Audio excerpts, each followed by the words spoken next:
Too Much Information is a production of iHeart Radio.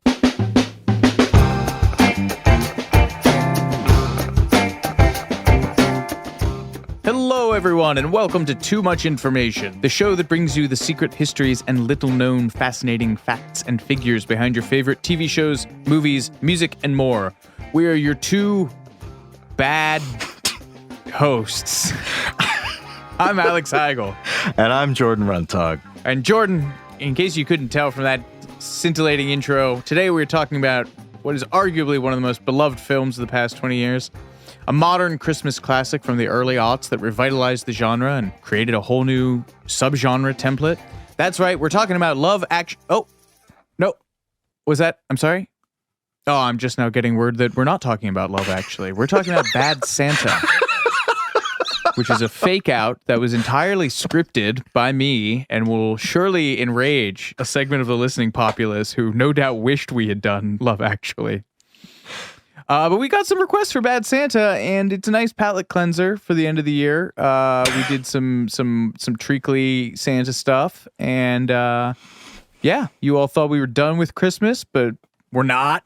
We're faking you out. Jordan, this movie doesn't feel like your vibe. Yeah, I'll be honest. The solitary reason we are doing this is because I got a comment on Twitter. I had posted this very serious, somber thing about the real-life sinking of the Titanic in preparation for our massive two-part opus dedicated to James Cameron's epic. And a loyal TMI listener named Craig commented, "Do Bad Santa, you cowards." Jordan was so moved. And I would laugh so much, I felt like we owed it to him. Craig, this one's for you. And honestly, that is as far as I was looking with this episode. I really liked it. I watched this when it came out, then I, caught it on cable every few years and in college and all that, and then just never came back to it. And then I just rewatched it today, right before we were taping this. This movie is better than I think its reputation suggests, for various reasons that we'll get into, most of which are the creative team behind it. It's definitely not just like a Farrelly Brothers, Something About Mary style, gross, raunchy thing, and nor is it like an American Pie sex comedy. And in fact, the filmmakers were incensed at the studio's attempts to kind of morph it into that. Yeah, I think it's a pretty actually unique film, and the fact that it's begat so many. We'll talk about the legacy of bad plus now the bad legacy, the bad legacy of the film. Later. Just before we get into this, I was researching real life Bad Santas. There are many listicles out there about it. They generally fall into a few categories. There's the pedos, which you don't really want to get into. Then there's the drunk ones who are crash a car dressed as Santa. And then there's the violent Santas. Are we ranking Bad Santas right now? Is that what we're doing? No, I was going to do a whole sampling, like when you did the twins thing for Parent Trap. I was going to do a whole rundown of them, and then they just got so dark. There's two that I just want to leave you with, start you with, because we still have a whole episode to tape. There was a guy in, I want to say North Carolina, who robbed a bank dressed as Santa. Okay. Good plan. Was that like a Salvation Army guy who just went berserk, with the bell outside and the bucket? I think he got away with it. The funny coda to this is that he came back. I don't remember if it was the same bank or not. Still dressed as Santa? No. Oh. No. You'll never guess. Easter Bunny. Closer. Warmer. Tooth Fairy, my last guess. Oh, no. I'm sorry. You struck out. David Christopher Cotton, age 20, of Brentwood, Tennessee, held up a bank 3 days before Christmas in 2009, dressed as Santa. St. Patrick's Day, 2010. No. Yep. Did he take the money out in like a pot of gold? In a leprechaun costume. Yep. And then he got in a shootout with police and killed himself. In a leprechaun outfit? Yeah. So that's one. Can we get the Coen Brothers on the phone? I got Bad Leprechaun pitched to you. They should do that. Well, there's already the Leprechaun movies, but yeah. But yeah, it does feel very Coenish. So does this next one. Covina, California man Bruce Jeffrey Pardo's divorce had been finalized 1 week before Christmas in 2008. So he subsequently showed up to a party on Christmas Eve dressed as Santa, armed with a homemade flamethrower and 4 semi-automatic handguns. So you could probably edit all this out. I just wanted to set the mood for this episode. This would be a good time to do that long beat.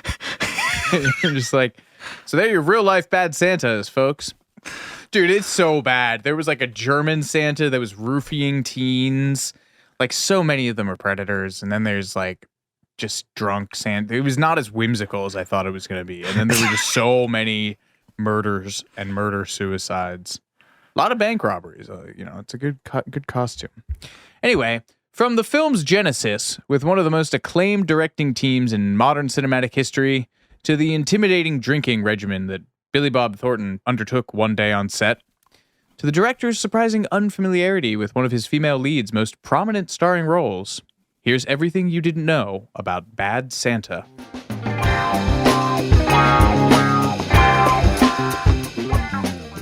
That's right, folks. We bet you had no idea Bad Santa sprang from the same creative wellspring as No Country for Old Men. No, not Cormac McCarthy, but can you imagine? Oh my God. But the Coen Brothers. That's kind of almost as weird, though. Yeah. Joel and Ethan. The two apparently approached a writing team named John Requa and Glenn Ficarra with a very simple idea. Requa told the New York Times in 2016 that the Coens said, "We have this idea for a movie we want you to write. It's about a bad Santa. He drinks beer and stuff." I don't know if that legally counts as an idea. The suggestion of an idea. Yeah. Well, the genesis and finishing of this film is way more tortured than I actually thought it was going to be. Ficarra added that the Coens gave him and Requa the Bad News Bears as a reference point, which is funny given that Thornton would essentially play the same character, the Walter Matthau character, in the subsequent Bad News Bears remake. Requa and Ficarra met at Pratt and went from there to Nickelodeon, where they worked on the Angry Beavers for a season. And in an episode of The Wild Thornberrys, the first feature they wrote was a spy spoof called Cats and Dogs that featured CGI versions of the titular animals as like spies doing like Cold War shtick. No idea how they got on the Coens' radar. Requa explained to the New York Times that we wrote a really crass script, and then the Coen brothers added a bunch of crass jokes. Ficarra added to that, "The Coens cut all our Down syndrome jokes. They thought that was going too far. I'm thankful for that." But there's a lot of conflicting narratives about this whole thing, and one of the other big voices in here is the director Terry Zwigoff, who had just been coming off Ghost World, which was like his big mainstream hit. That has the Steve Buscemi and Thora Birch and early role for ScarJo. Prior to that, he had done Crumb in 1994, which is a particularly scabrous documentary about the legendary cartoonist R. Crumb. You ever seen that? No. It's really good. But it's just so funny that somehow this came to this. I think between Ghost World and Crumb, that was how Zwigoff got on the Coens' radar. But during the original promotional cycle for the film in 2003, he told the New York Times, "My agent sent me the script with a note saying, 'You're going to love this, but it will never get made, so don't get your hopes up.' So of course I got my hopes up. And we took it to a few studios who promptly turned it down. After a couple months of that, I got a call from Bob Weinstein saying his brother and he had just seen Ghost World and wanted to make a film with me. They read the Bad Santa script right away and said they wanted to make the film." Zwigoff gave a somewhat different version of events to IndieWire in 2012. The Coens, he explained, originally sent me the script and said, "We're interested in you directing this, but we think it still needs some work." And the story I had heard was the original writers, who wrote about 90% of what you see in any of the cuts, John Requa and Glenn Ficarra, they met the Coen brothers and said, "We want to write a script that you guys direct." And the Coens said, "Well, we only direct our own writing, but we've always had this crazy idea about this drunken Santa Claus and this little person elf that he has to keep him in line." Zwigoff continued, "So John and Glenn wrote this script with the hopes that it would tickle the Coen brothers enough to direct it. And the Coen brothers... And the Coen brothers read it, and they told him, "We don't want to direct it. We think it's great, but we don't want to do it." So Requa and Ficarra asked them if they could give them some notes. And when the Coens sat down to try to give them some notes over a weekend, eventually they just thought it would be easier if they take a pass on it and rewrite it themselves. Zwigoff continued, I got that script that still had problems. There were a bunch of flashbacks, and the kids would babble endlessly about going to the bathroom on mommy's dishes. It went on for pages. They and I agreed that stuff should go. So I edited that out and worked on maybe 4 or 5 things that I wrote. A bunch of other scenes my wife and I worked on to inject a bit of warmth into them. It was a very cold script when I got it. And believe it or not, it's much warmer after I took a pass at it. Hard to believe. Although, I guess if there were a bunch of Down syndrome jokes in there, good Lord. These guys' career since then really lends credence to the notion that the Coen brothers fixed this. Zwigoff liked it. He said, most of the scripts I've gone after to direct, there's generally just something about the dialogue, he told the AV Club. Like Bad Santa, there was one line in the script that was so good I was desperately trying to get the job. It was something like, Sweet Jews for Jesus, which is spoken to the film by Bernie Mac. R.I.P. One of the most inspired lines I'd ever read. To the Times in 2003, Zwigoff explained, I thought the profanity was written very poetically, like David Mamet writing Glengarry Glen Ross. That was what appealed to me. Not just that there was a lot of profanity. Anybody can do that. To put it in a way that's rhythmically and grammatically interesting is hard to do. Reminds me of Billy, Scottish comedian. Oh, Billy Connolly? Yeah, it reminds me of Billy Connolly. He has a whole thing about the rhythm of the F word and like how he puts it into his stand-up, not for any shock value. It just gives such the perfect rhythm to his language, and he breaks it down almost like a Lenny Bruce routine. I think it's Zwigoff in an interview. He talks about, there's a repeated line that Billy Bob Thornton says, which is, thank the Christ. Which is like... He said in the first draft, it was just like, thank God or something. The Coens punched it up that way. And it's like just their idiosyncratic that it still sounds so natural coming out of Billy Bob Thornton's mouth. But like when you look at that on the page, you're like, what? Who wrote that? The guys who wrote Raising Arizona wrote that. Funnily enough, in that Times interview from 2003, Terry Zwigoff explained that he turned down Elf, which is also from 2003, probably one of the yin and yang of favorite Christmas movies from just that year. God, the holy I can't forget. I don't think Love Actually, Elf, and Bad Santa. 2003. Wow. Yeah, he turned down the opportunity to make Elf, saying, I don't like most Christmas movies. They're pretty bad, though they seem to make tons of money anyway. Like this movie Elf, I got the script for that and I turned it down right away, against my wife's better judgment. She said, this film's going to make $1 million. It's got Will Ferrell in it. And I said, yeah, I like Will Ferrell, but the script is just based on this contrived silliness. How much did Elf make? Just so we can... Here, let's compare it to Bad Santa. You do Elf, I'll do Bad Santa. Worldwide, Elf did $226.2 mil. Against what? Against the budget? Yeah. 33 mil. Okay. Bad Santa did $76.5 million against a $23 million budget. So, to quote the guy from Indiana Jones and the Last Crusade, he chose poorly. Or did he? He chose for art, which is often the poorer choice to make, all things told, especially in Hollywood. Recco and Ficarra told The Times that the Coens wanted the film to be a vehicle for James Gandolfini, who they had just worked with on The Man Who Wasn't There, which also features Billy Bob Thornton, and that they wrote the character in his rhythm, but that it just didn't work out that way. I know, I can't imagine that. Some of these other names I cannot imagine. Do you think it would have been a much more like prestige-y movie if Gandolfini had gone in it? I don't know. Gandolfini could play like crass. Like, did you ever see Killing Him Softly? He's just like he's like a gross, sad weirdo in that movie. You know, it's hard to play Monday Morning Quarterback with it because as we get later on, like the Weinsteins meddled with this as they do with everything. So Zwigoff says the director's cut that's out there is what was shot on the page. And he says in that IndieWire interview that at a certain point, the Coens knew that because it was being done with the Weinsteins, they were like, this is going to be a nightmare once it gets into the edit because they're going to want to come in and do their Weinstein thing. Harvey Scissorhands. Scissors if you're lucky.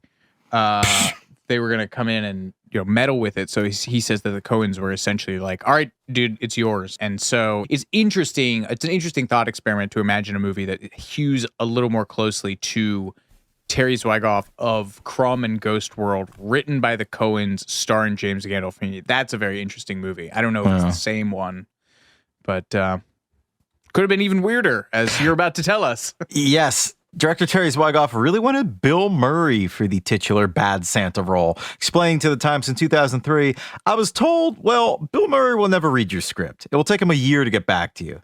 Actually, they heard back from him in a week saying he wanted to do it. Just tell him a time and place and he'd show up. Then he did this thing of disappearing. It got to the point where I left a couple messages saying, if you want to do this thing, great. And if you don't, just let me know because I have to move on. But he just disappeared. Can't say I blame him. If I had that kind of money, I'd be doing the same thing. This is the era where not the era, I guess it's been decades where he doesn't have an agent. Career. Yeah. Yeah, he just has an answering machine and you leave, your pitch on the answering machine. And if he's interested, he'll call back. Well, you know what he did instead, ostensibly? Lost in translation? Yeah. Okay. He chose wisely. Robert De Niro was supposedly also interested, which is funny considering he would later be in an ersatz version of this movie with the dirty grandpa or bad old man or whatever that garbage movie's called. When he's in his paycheck period. Yeah, his house just got burgled. No. This inveterate serial burglar in New York City? In Manhattan. Yeah, this 30-year-old woman who's just been breaking into houses her whole life, burgled De Niro's place on the Upper East Side. I don't think he was there. That's a bold move. I don't think she knew it was there. I think she just was it was on 63rd and Park. So it's she picked a pretty Tony neighborhood to break. She just went in through the basement. You think she scouted it? I don't know if she scouted, but if you're going to rob that level of people, I feel like you got to do your homework. Production also asked Jack Nicholson, Nicolas Cage, Sean Penn were all supposed to be considered. I guess Sean Penn would have been coming off I Am Sam, so maybe looking for a little of a palate cleanser of his own, if you will. Funnily enough, the parking lot behind the department store is the same parking lot at the Del Amo Mall where De Niro shoots Bridget Fonda, spoiler alert, in Jackie Brown. In 1997. Friend of the pod, 1997. Jackie Brown is an adaptation of an Elmore Leonard novel. And while I was reading a bunch of these Terry Zwigoff interviews, he was working on an unrealized Elmore Leonard adaptation. Oh, wow. So, fun little synergy there. As you meditate on that, we'll be right back with more Too Much Information after these messages.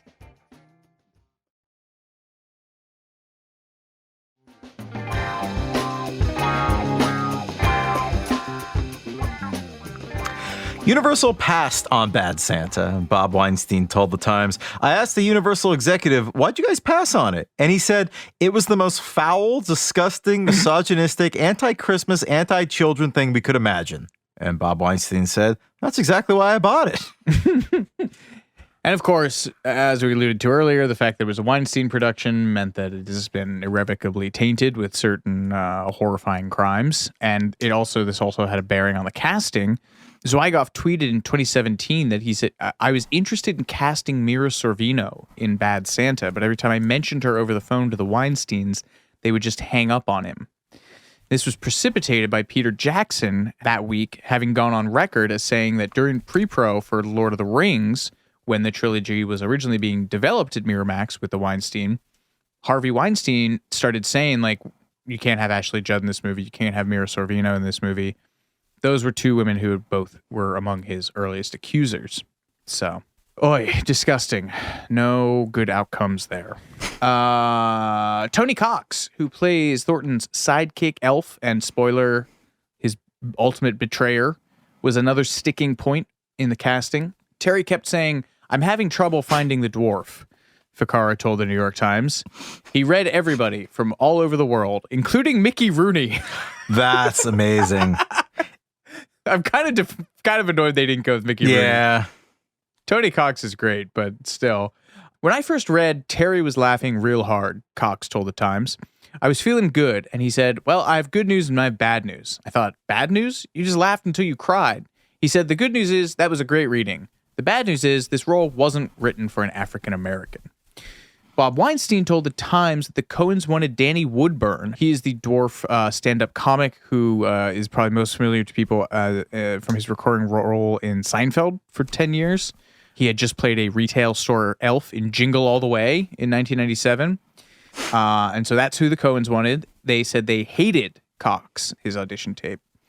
Zweigoff told IndieWire that he hasn't kept in touch with the Coens, mostly because of this Tony Cox thing. He said, "We had a very strong disagreement about casting Tony Cox as the Black Elf.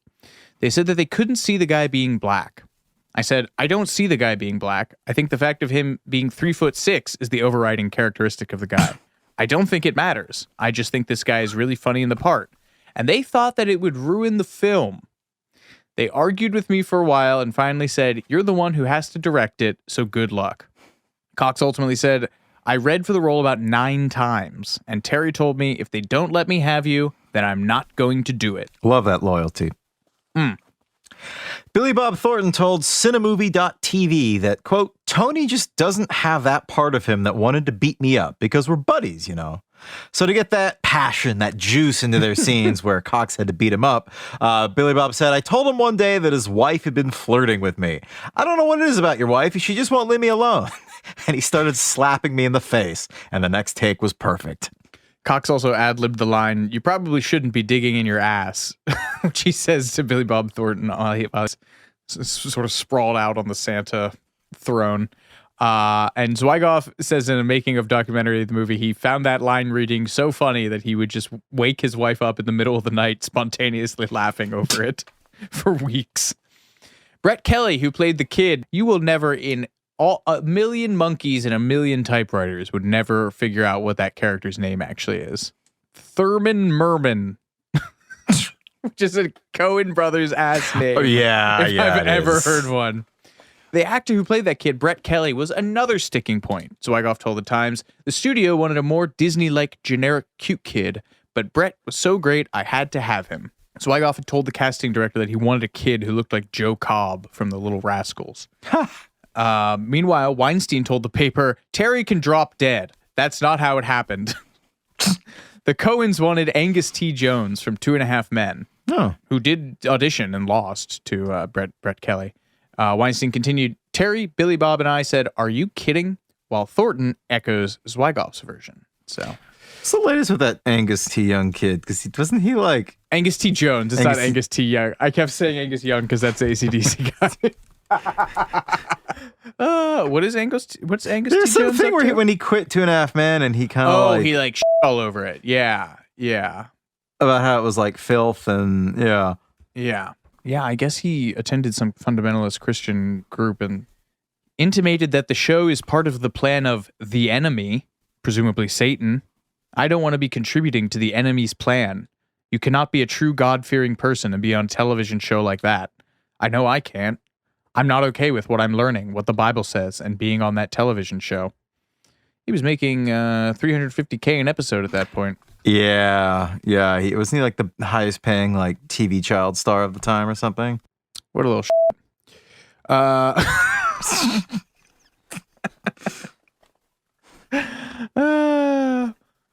Kelly had already filmed a couple of commercials and smaller roles in Canada when he first heard of Bad Santa in the spring of 2002. He auditioned for the role among a room full of kids in Vancouver, one of several North American cities where the auditions were being held. And after being called back for another audition in Vancouver, Kelly and his mom, Sue, headed to Los Angeles, where the candidates were winnowed down further. I had to go back and forth 2 or 3 times, he said. Another kid he was up against for the role apparently broke down in tears during a screen test with Thornton, who started swearing at him in character, Kelly told Cracked. I was like, okay, that's not going to happen to me because I know this is all make-believe. Kelly's casting had immediate ramifications because during pre-production, he got chicken pox and he was sent back home to Canada because Billy Bob Thornton never had chicken pox. That's a listicle I would read. Famous people who never had chicken pox. I was curious of how they managed to avoid it. After a week, Kelly told the Times that he, quote, did a little shopping around to get a doctor's note that he was no longer contagious so he could go back on the set, probably because he's worried about getting recast. Didn't that almost happen in some other thing we were talking about recently? Maybe it was Atreyu in Neverending Story when he broke his leg or something during all the horse stuff, and they didn't end up recasting him because they had a million other nightmare things to worry about on that production. Anyway, Kelly later said, Terry and Billy, because of the subject matter of the movie, I think they felt almost in vain a need to shelter me to whatever degree they could. This is him talking to Cracked. It was always a thing to try and make me feel as comfortable as I could, because you never really know how a kid's going to react. Lauren Graham, who played the Santa fetishist bartender Sue, was halfway through her run on Gilmore Girls when she auditioned for Bad Santa. Zwigoff said in the DVD commentary that despite this being one of the biggest shows on network TV at the time, he had no knowledge of her or the show. She told Uncut Mag, I had to audition doing the scene where I first straddle Santa. So basically, in front of a room full of executive, I'm humping a chair. I really did love Billy Bob, though, even more than the chair.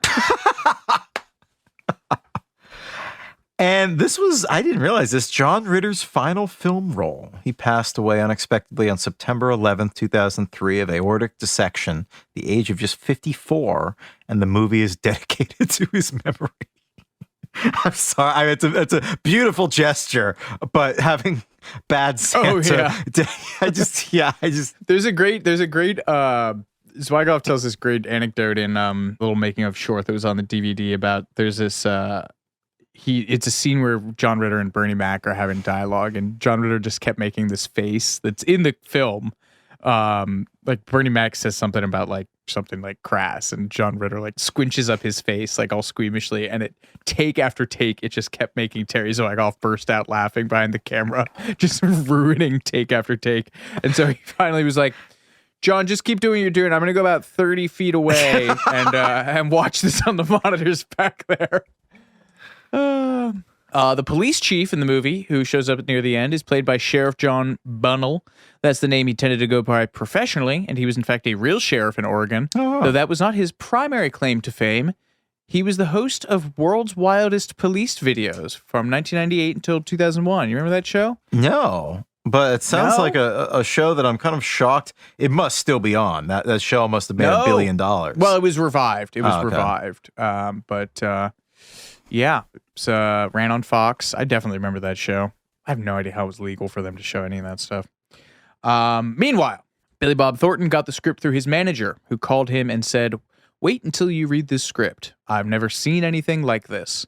When he got the script, Thornton told the Dan Patrick Show in 2016, I read maybe a third of it and called him back and said, first of all, we have to do it. And second of all, it's either the worst idea I've ever made and my career's over, or it's genius. One or the other. Roger Ebert had some thoughts on this in his original review for Bad Santa. For Billy Bob Thornton to play Hamlet would take nerve. For him to play Willie T. Soak took heroism. Thornton committed to this role. As Tony Cox later told The Times, I said to Billy Bob, you really look like you're high. Are you high? And he said, every day. And I don't know if he was teasing. Thornton allowed to The Times that, quote, a couple of times I was drunk, but not every day. I showed up with a hangover a few times. There were times when I'd be with my pals until 3:30 a.m. and then I'd have to be at work at 7 a.m. I wasn't the most pleasant guy to be around. One of those days was when they filmed the scene in which Willie enters the frame on his way to the Santa area of the mall on an up escalator. As Billy Bob Thornton recalled to Entertainment Weekly in 2019, I drank about 3 glasses of red wine for breakfast. That was just an appetizer. Then I switched over to vodka and cranberry juice, and then I had a few Bud Lights. By the time I got to that scene, I barely knew I was in a movie. I was supposed to be standing on the escalator. It dumps me out, and it literally woke me up, and that's what's in the movie. And I get up, standing around because I thought I woke up in my house. And then I remembered what I was supposed to do. I was supposed to go there and fall down and all those gifts and be horrible in front of the kids. At least it wasn't a monologue. He thought he was in his house for a brief moment until he remembered he was on a film set. I don't mind to smoke every now and again, Thornton told Film4.com.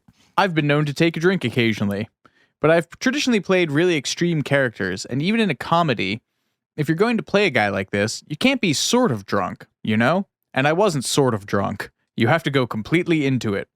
He echoed that to the Dan Patrick Show, saying, playing a character like that, you can't play 70% of a character. You've got to play 100%. So if you're playing, Pat Boone, you got to drink milk and be Pat Boone. And if you're playing Charles Manson, you got to be Charles Manson. This came out the year that he and Angelina Jolie divorced. I wonder if he's getting in the character for this movie somehow played a role in that. For the record, he would not allow his own children to watch this movie. Zwigoff told The Times of working with Thornton, to quote the late, great Leo McCarey, I can't say I bask in the memory of it. Ultimately, I was able to get from Billy Bob what I needed, and I hope that by now he appreciates what I brought to the party. In his autobiography, The Billy Bob Tapes, Thornton said that if he could go back to any time in his life and relive it, it would be this film, the filming of 2004's The Alamo, and when he worked for the Arkansas Highway Department in 1979. Dude's been married 6 times. Yeah. Yeah. You know, he was buddies with Warren Zevon. That scans. Yeah, they lived at the same apartment complex when Zevon was on his way down and Billy was on his way up as an actor. And I guess they both had OCD, so they would like bond over their little like go into the mailbox rituals and stuff. I didn't know that. Wow. Was he the one who wore Vial of Blood? Yes, thank you. Yep. I wasn't sure if Angelina Jolie did that for him or whatever the proper. Oh, was it I think it was a two-way thing. It was a two-way thing? Okay. Yeah. We're going to take a quick break, but we'll be right back with more Too Much Information in just a moment.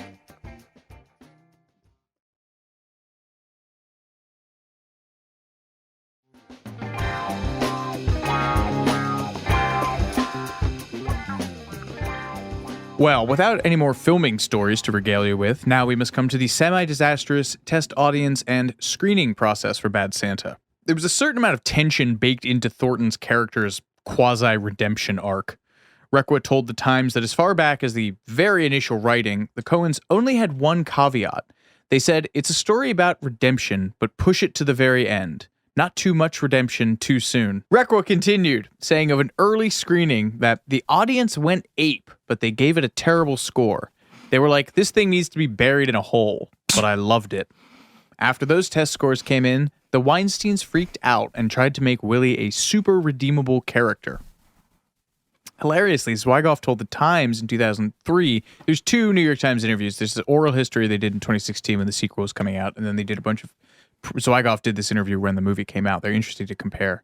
So in the 2003 interview, he said, one of the focus groups that we had thought that we had tacked on a Hollywood ending when Santa doesn't die at the end. It was a focus group in New York. I love that. Never changed, New York. Yeah. Greatest city in the world. Bing bong! Kill Santa! Go Mets! Bob Weinstein told the New York Times in 2016 that, quote, I said to Terry, we're not trying to ruin your movie, but there's absolutely no heart in it. So he put in a little heart. We didn't make a vanilla. We weren't trying to make not so good Santa. Terry Zwigoff, though, refused to film the proposed edition, so the Weinstein brought in Hangover and Old School director Todd Phillips for the new footage, including the scene where Thornton and Cox teach the kid how to box, as well as a sentimental sequence about an advent calendar. Weinstein told The Times, Todd Phillips did the greatest job on this movie. Thank God he came in. Terry Zwigoff, meanwhile, disagrees. He told IndieWire, at one point, the Weinsteins asked the Coens to watch a cut that the Weinsteins had done that made it much more mainstream. They added a bunch of scenes, some of which I refused to film, and they cut them in, and the Coen brothers watched it. They said, well, you tried to make this film into American Pie. It's a piece of shit now.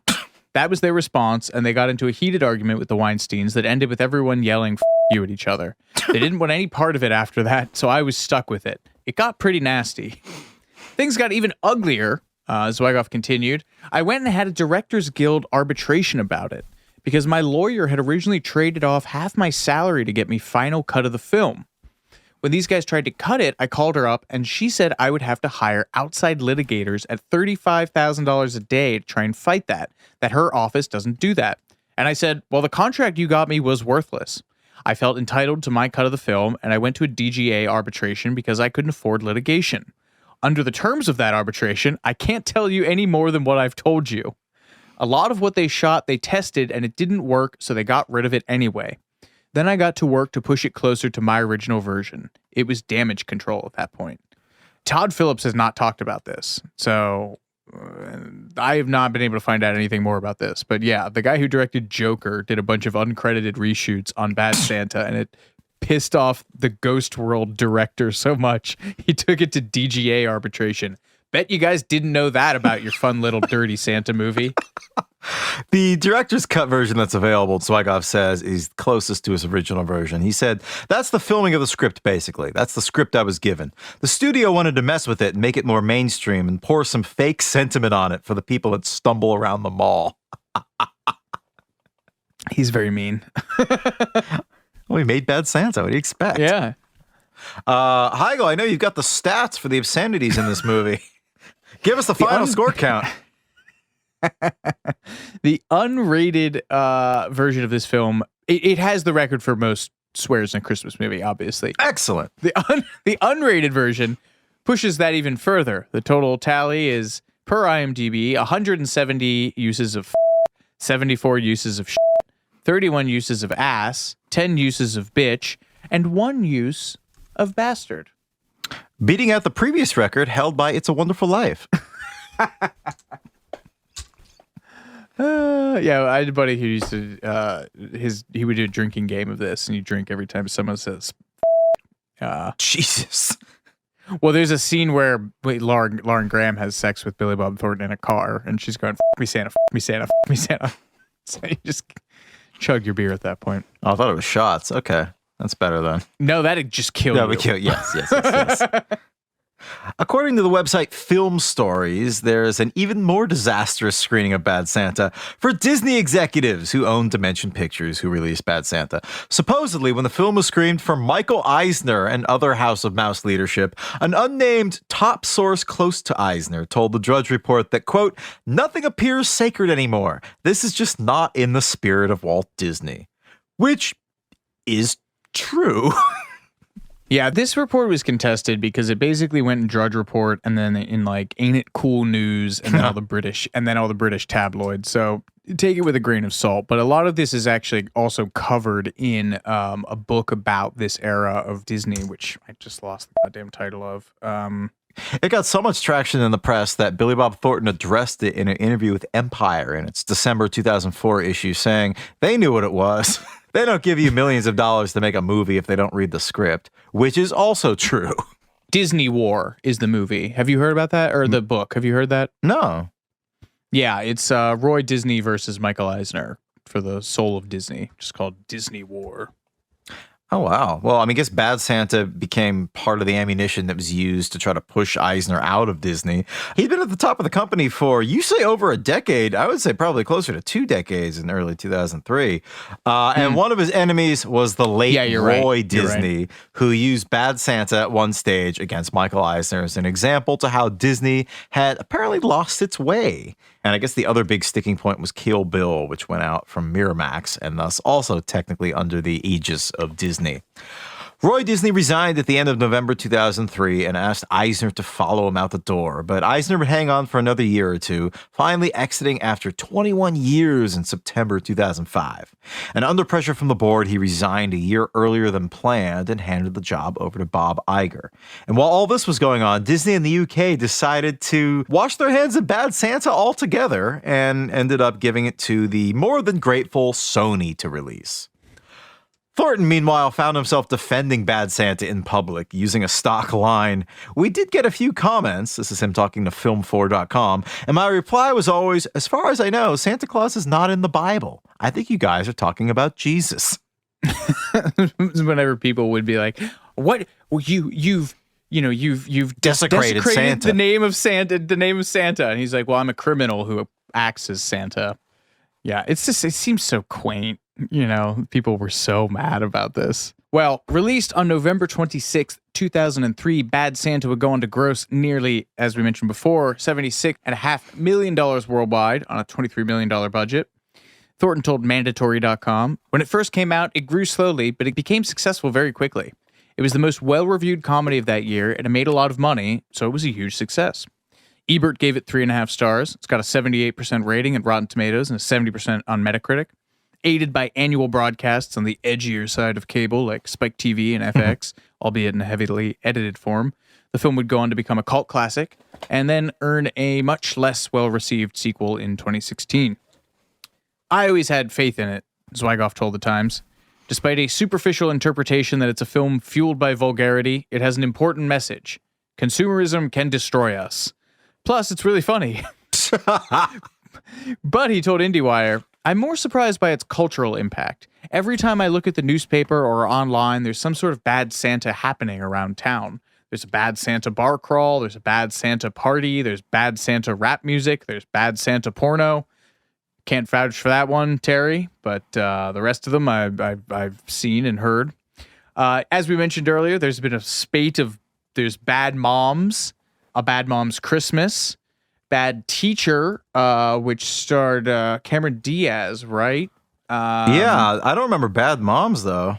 Got 2 sequels, buddy, or a sequel. Trying to think of what the other.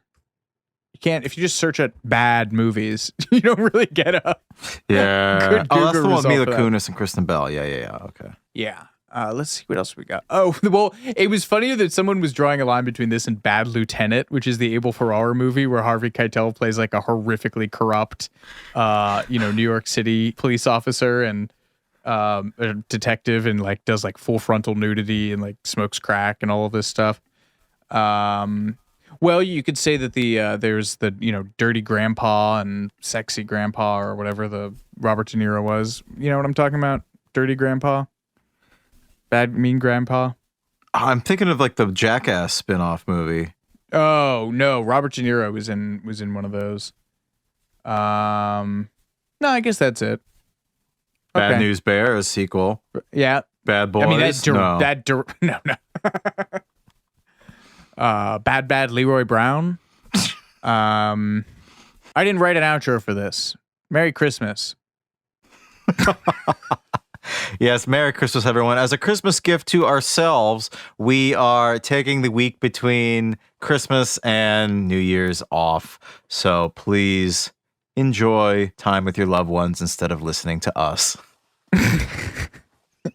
And we'll be back with Jordan's Rothko Chapel of a series of episodes. La Sagrada Familia. We're going to kick off 2023 right with our Titanic 2-parter, maybe even a 3-parter at this stage. Can't tell. I've been writing it all the month of December, and I'm still not done, which is part of the reason why we're taking off that week in December.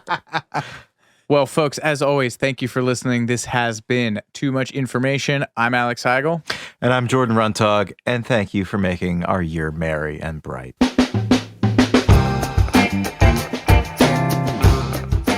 Too Much Information was a production of iHeartRadio. The show's executive producers are Noel Brown and Jordan Runtagh. The show's supervising producer is Michael Alder June. The show was researched, written, and hosted by Jordan Runtagh and Alex Heigl. With original music by Seth Applebaum and the Ghost Funk Orchestra. If you like what you heard, please subscribe and leave us a review. For more podcasts on iHeartRadio, visit the iHeartRadio app, Apple Podcasts, or wherever you listen to your favorite shows.